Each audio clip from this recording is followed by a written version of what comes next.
How we doing there, boys and girls? Manthieus here, and welcome back to another video. Look what's just landed. We officially now have news of the pre-patch going live. It's not like we had any leaks or anything to tell us this was happening, but anyway, now we know. Now we know it's going live beginning October the 26th.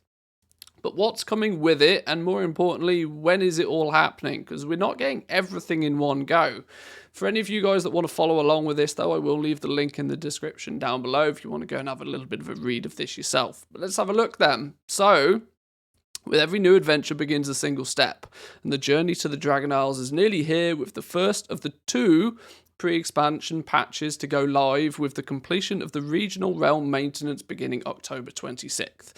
So, I did allude a second ago that there's two phases. Yes, there's going to be two separate stages to this. We kind of had an indication that this was going to be a thing anyway. Pre-patch is going to be quite a long event. It's going to take 4 weeks until the launch of Dragonflight, but we're not getting everything to start with. Phase 1 is going to begin on October the 26th, and I would imagine the major thing is going to be this, the talent system revamp. Dragonflight contains major updates to World of Warcraft classes, centering on the reintroduction of talent trees. The new talent system empowers players to make creative and meaningful talent choices without compromising their effectiveness, and most importantly, gives them meaningful options at every level. We do have a bit of a running joke that the meaningful choice is a thing that Blizzard does love to push, but the talent systems do look quite good. Now, I personally on the channel have not focused too much on the different talent builds for all the different classes, because let's be honest, there's a lot of them nowadays, but if you are keen, at least come October the 26th, you'll have plenty of time before Dragonflight to work out where your talents should go, play with a few different builds and see what's going on. Big thing for me that's coming is a heads-up display. The user interface is being completely revamped in Dragonflight, and I must admit I went back and played retail for a little bit the other day, and boy oh boy was I didn't like it. Once you've had if you've been lucky enough to play the beta and you've tweaked and tuned your UI accordingly, it feels really gross going back to the old one. So luckily you guys will also get to have a chance to have a play with this as well. Players will experience the updated user interface and heads-up display, allowing customization of the base UI and providing a modernized appearance to the layout and views whilst maintaining the original design charms and personality.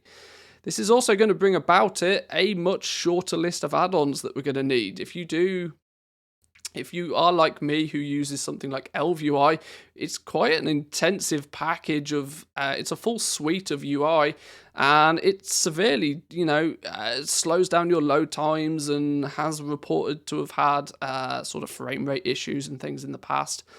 I've been more than comfortable for most things using the default UI now in World of Warcraft. Of course, we're going to have other add-ons. You're still going to have your weak auras, and you're still going to have, goblins out there. You're still going to use TSM and handy notes and the such. But any UI elements, things like bartender, are probably not really needed anymore. It's going to keep down the amount of add-ons that are running, and I think that can only be a good thing.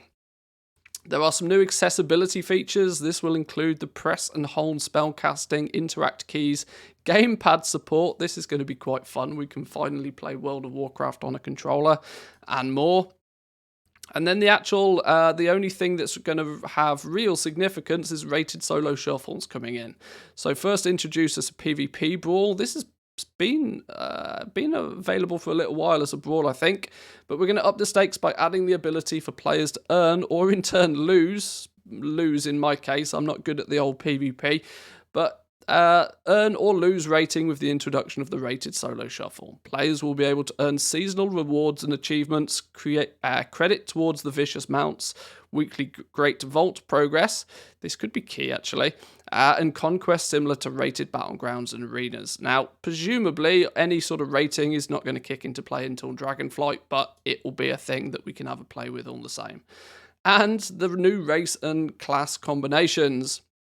Rogues, priests, and mages will become available to all races to create and play.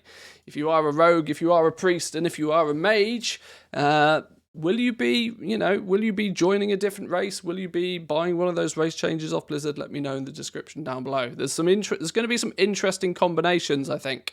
You expect rogues to be small and stealthy. I think having a big whacking great big Tauren rogue is going to be interesting. Then comes phase 2 though. Phase 2 is when it all really kicks off. This is what most people probably understand as pre-patch.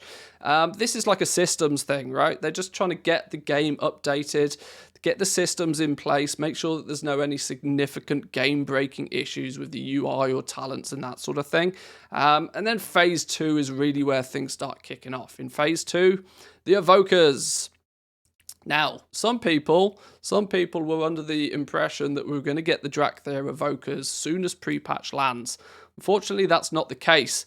And some of the smart of you may have noticed that this is actually a 3-week phase. 3 out of the 4 weeks is going to be phase 1. We're only going to get a week or so of phase 2, 10 days. November 28th, right?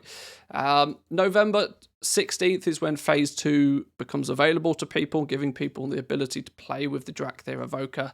Players will menace their foes or empower their allies with the new Dragonflight Evoker, World of Warcraft's first ever race and class combination.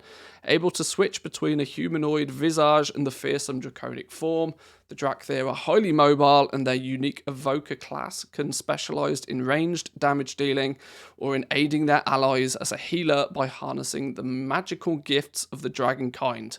They do know how to sell a good story sometimes, don't they, Blizzard? We're also going to get the new zone, the Forbidden Reach. Play through the starting zone for WoW's newest hero class, the Dragonflight Evoker.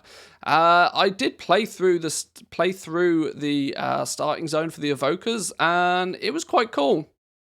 If you have not had access to beta for the new expansion Dragonflight, then this will give you the first indication of just what the landscape and the scenery is going to look like. Lots of levels is what I can say, that due to the mobility of the Dragonflight, it's very hilly, it's very mountainous. It's a nice little zone. I like it. Oh, this is interesting.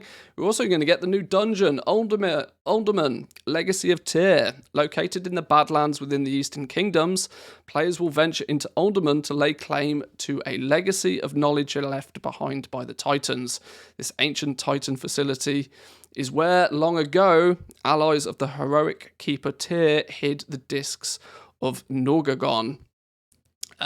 Love me some new dungeons. I strictly do not test dungeons on alphas or betas or anything like that, so it's going to be really good to go through that for the first time.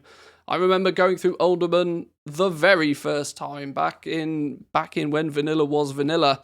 It was a really cool little dungeon and I enjoyed it a lot. It's going to be nice to see what the revamp has turned out to be. And then there's going to be the in-game events as well. This was actually tested on the PTR a few days ago, so some of you may actually have an even better idea of how this stands than I did. I didn't have time to play test it on the PTR, unfortunately, but, you know, feedback looks good so far. The Primal Storms, though, ward off attacks from the Primalists with the new quests and world events, setting the stage for Dragonflight's launch. Okay, they didn't allude to much there, but there's some new transmog appearances. There's, I think, item level 252 gear to be had from the event, so you'll have that sort of 1 week, 10-day period to really cram and try and get as much gear on as many different alts as possible before we go into Dragonflight. But there it is, boys and girls. We officially now know that pre-patch is happening. We have a release date for the expansion. Pre-patch is coming October 26th, which feels like merely a matter of days away at this point in time. I'm excited. Let me know what your thoughts are in the comments down below, boys and girls. Are you excited? What are you going to be doing? Which classes are you going to be maining? And more importantly, because we are quite heavily goblin earring on this channel, what professions are you going to be picking? Let me know in the comments down below. But give the video a like before you leave, boys and girls. Welcome to any new members to the channel. Welcome to any of my subscribers. If you're a long-time viewer, welcome back. Hope you enjoyed. But I'll catch you all next time, boys and girls. Have a good one. Peace.